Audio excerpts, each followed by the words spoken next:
Hello and welcome back to StatLab. Today is just a very short video where I want to go over how to properly use the t-table to find your p-values and your critical values. And of course, your critical values are what you need to solve for a confidence interval. So we have our t-table here, and our t-table is sort of made up of 4 different sections. The first thing is our degrees of freedom, and you'll find those located on the outsides of the table. We also have our p-values, which are located along the top of the graph. And you'll see that we have a row for 2-tail probability and a row for 1-tail probability. So depending on what test you're doing, you're going to read your answers off of the appropriate row. The next thing is for our confidence levels. So down at the bottom here, we have 80%, 90%, 95, 98, 99. So this corresponds to whatever confidence level you want to use in a confidence interval. The last part is sort of the column of t-values, and that's sort of the body of the table. You have all these little columns in here. So these are the 4 pieces of information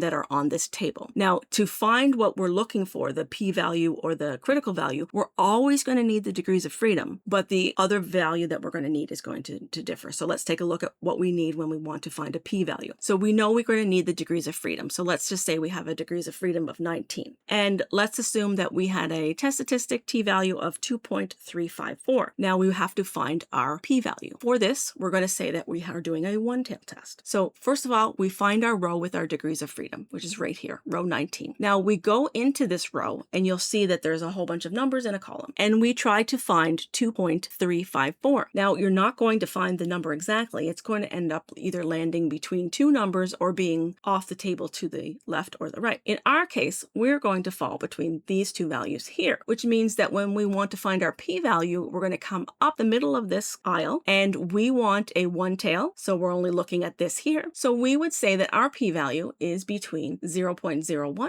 and 0.025. So that's how we would use this to get a p-value. So in this case, like I said, we fell between 2 values, but I do want to show you the other thing that can happen. Suppose that I had a larger t-value, like maybe 3.00. If I was to look in that row, there is no 3.00. In fact, the largest number in that row is 2.861. So if I had a t of 3, all I know is that I'm to the right of that number. So I would have to come up to the top, and depending on whether I'm doing a 1-tail or 2-tail, I would have to say that I am less than that number because I don't know exactly where I am. All I know is I'm on that side. And if I had had a very small t-value, like let's say 1.0, then I would be off the table on this side, and I'd be saying that I'm more than the numbers on that end. So that's what would happen if you're on either end. Other than that, you're going to fall between 2 values. Okay, now let's take a closer look at another example. Let's say our degrees of freedom is 10. So we'll highlight that. We have a t-value of minus 1.264. Now, the t-table doesn't care about signs, minus or plus, it doesn't matter. You're only looking at the number, 1.264. So this is an example of the number not being in our column. We're off to the left. So we're going to have to come up to our 1-tail test, which is going to be 0.10, but we're going to have to say that we are greater than that because we are to the left of it. So our p-value will be greater than 0.10. Okay, let's try one more. Let's say our degrees of freedom is 17. We have a t-value of 2.601, and we're going to do a 2-tail test. So if we go through this row and we try to find 2.61, we're going to fall between these 2 values here. So we're going to come up the top, and this time we're looking for 2-tail. So we are going to have a p-value that is between 0.01 and 0.02. Now, be careful because our brains naturally read from left to right. So do not report this as the p-value going from 0.02 to 0.01 because that's the opposite. You always want to put the smaller number first, but the table is presented in a way that does it backwards, and sometimes our brains just don't switch that. Now let's look at how we would find our t-star or our critical value. As I said, we still need our degrees of freedom for this as well, but the second piece of information we need instead of a t-value is our confidence levels. So let's suppose that we were doing a confidence interval for 99% confidence and we had a degrees of freedom of 31. So you'll notice there is no 31 on this table. It goes from 32 to 30. If your degrees of freedom is not a number on this table, go down to the next lower number. So we're going to use the row 30. Now we know that we want 99% confidence. So we're going to use this column here, and where they come together is going to be 2.750. So our t-star will be 2.750. Using the t-table to find your critical values is a little simpler than using it for your p-values, but the table does work in these 2 ways, so you can use it to find both things. Like I said, you will always need your degrees of freedom, and then if you want a p-value, you need a test statistic, and if you want a critical value, you're going to need to know your confidence level. So hopefully this clarifies how to properly use this table. If you like this video, go ahead and hit like, and if you want to see more videos like this, hit subscribe.